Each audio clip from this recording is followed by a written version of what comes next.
ஒரு ஊர்ல ஒரு திருடன் இருந்தான். அந்த திருடன் கொஞ்சம் வித்தியாசமான, அவன் திருடுறதுக்கு சில ரூல்ஸ் எல்லாம் வச்சிருந்தான். அவன் வந்து ஏழைகள் கிட்ட திருட மாட்டான், பணம் நிறைய இருக்கிறவங்க கிட்ட தான் திருடுவான். அதுவும் தனக்கு தேவையான அளவு, அந்த அளவு தான் திருடுவான். ரொம்ப ஆடம்பரமான வாழ்க்கைக்கு திருட மாட்டான், தன்னோட வாழ்க்கைக்கு தேவையான அளவுக்கு தான் திருடுவான்.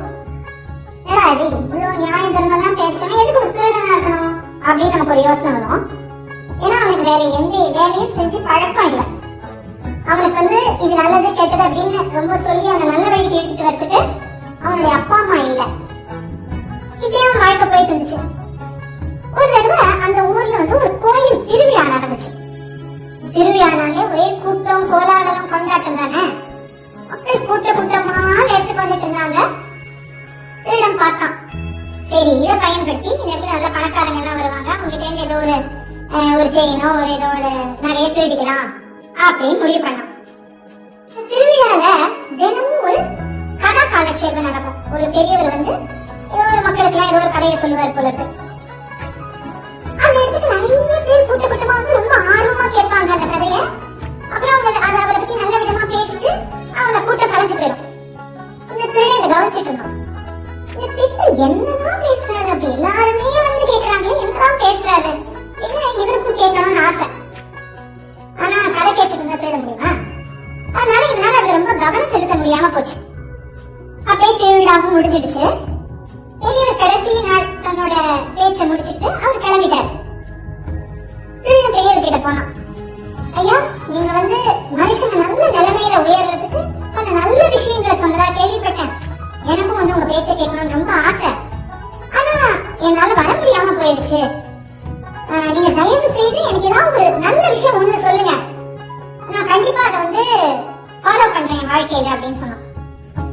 பெரியவர் சொன்னாரு, என்னப்பா இத்தனை நாள் நான் இங்க வந்து பேசிட்டு இருந்தேன், நீ ஒரு நாளா வந்து கேட்க கூடாதா, இப்ப நான் கிளம்புற போது வந்து கேட்கறியே அப்படின்னு சொன்னாரு.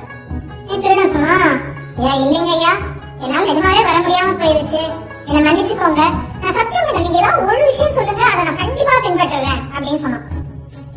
பெரியவருக்கு ரொம்ப அது கேட்க ரொம்ப சந்தோஷமா இருந்துச்சு. எப்படி ஆர்வமா வந்து கேட்கறான் இந்த பையன், சரி நாம அவனுக்கு ஏதாவது ஒரு நல்லது சொல்லுவோம் அப்படின்னு நினைச்சாரு. சரிப்பா நான் வந்து எல்லாத்தையும் அவனுக்கு சொல்ல முடியாது, ஆனா ஒரே ஒரு விஷயம் சொல்றேன், அந்த விஷயத்தை நீ கண்டிப்பா உன் வாழ்க்கையில கடைப்பிடி அப்படின்னு சொல்லிட்டு சொன்னாரு.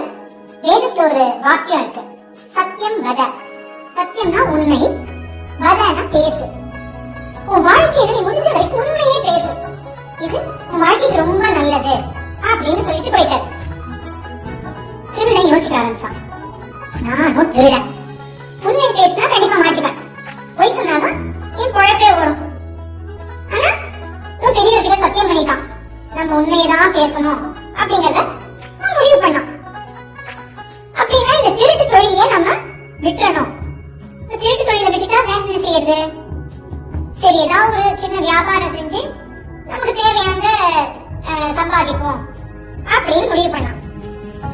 ஆனா வியாபாரம் செய்யவும் பணம் தேவையில்லையா, ஒரு மூலதனம் தேவை. சரி அதுக்கு என்ன செய்யலாம்? சரி கடைசியா ஒரு தடவை நாம திருடலாம், அதுல வர பணத்தை வச்சு நாம வந்து வியாபாரம் செய்யலாம். திருடுற தொகை வந்து ரொம்ப நிறைய பணம் வர மாதிரி இருக்கணும். அப்புறம் இந்த ஊர்லயே யாரு பணக்காரர், யார் வீட்டுல திருடலாம்னு யோசிச்சான். ஊர்லயே பணக்காரர் ராஜா தான். சரி ராஜாவோட கஜானாலேன்னு திருடலான்னு அவன் ஒரு பிளான் பண்ணான். பிளான்ல கொஞ்சம் ரிஸ்க் இருந்துச்சு, ஆனா எப்படியாவது மாட்டிக்காம திருடிட்டு வந்துடணும் அப்படின்னு திருட நினைச்சான். வீட்டப்படி ஒரு நாள் ராத்திரி அந்த கஜானாக்கு வெளியில அவன் சுத்திட்டு இருந்தான்.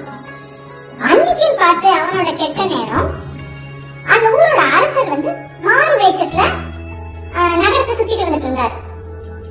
பெரிய ஜமக்காலத்தை போத்திட்டு இருட்டுல இப்படி இப்படி பார்த்துட்டு மெதுவா நடந்து வந்துட்டு இருந்த ராஜாவை திருடன் பார்த்துட்டான். இப்படி வரத பார்த்துட்டு திருடன் வந்து ராஜாவையும் ஒரு திருடன் நினைச்சுட்டான். ஏய் யாராவது அப்படின்னு திருடன் ராஜாவை கேட்டான். இப்பதான் ராஜா திருடனை பார்த்தாரு. அவனை பார்த்த உடனே ராஜா தெரிஞ்சு போட்டு இவன் திருடன் தான்.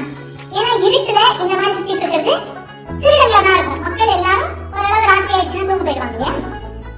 அதனால ராஜா தோணுச்சு இவன் திருடன். ஆனா அதாவது வெளியில காட்டிக்கல. அப்படி பயந்த மாதிரி திருடன் கிட்ட இருந்தார்.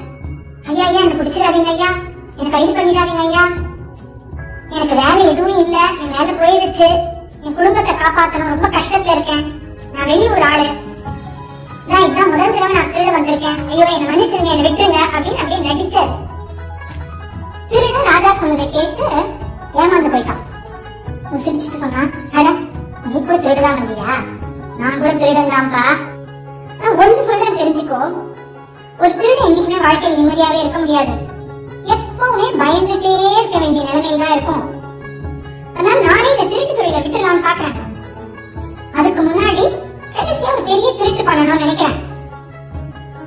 நீ எனக்கு கொஞ்சம் உதவி செஞ்சேன்னா கிடைக்கிற பொருளை பாதியா பிரிச்சுக்கோ.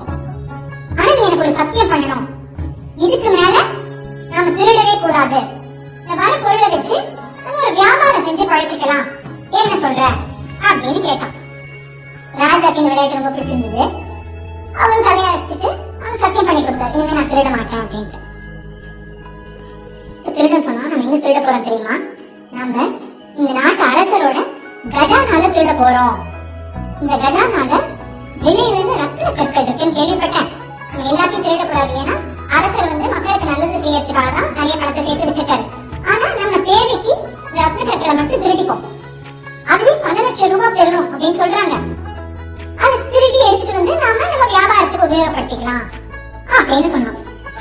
அரசருக்கு அப்படியே தூக்கி வாரி போட்டுது. என்னது, நம்ம கஜானாலே திருட போறோம், அதுக்கு நம்மையே உதவி கேட்கலாம் பாரு அப்படின்னு நினைச்சிட்டு, ஐயோ ராஜாவோட கஜானாலியா, மாட்டிக்கிட்டோன்னு உயிரே போயிடும், ஐயா சாமி என்ன விட்டுருங்க, நான் வந்த வழியே திரும்பி போயிடலாம், திருட கூட இல்லை, இனிமே என்ன விட்டுருங்க அப்படின்னு சொன்னான். திருட சொன்னா, இல்ல இல்ல நம்ம மாட்டிக்காம தப்பிச்சிடலாம், நீ கவலைப்படாத அப்படின்னு சொல்லி தன்னுடைய பிளான் என்ன நம்ம கிட்ட சொன்னோம். அவரோட இந்த பிளான் கேட்ட ராஜா அப்படியே அசந்து போயிட்டாரு.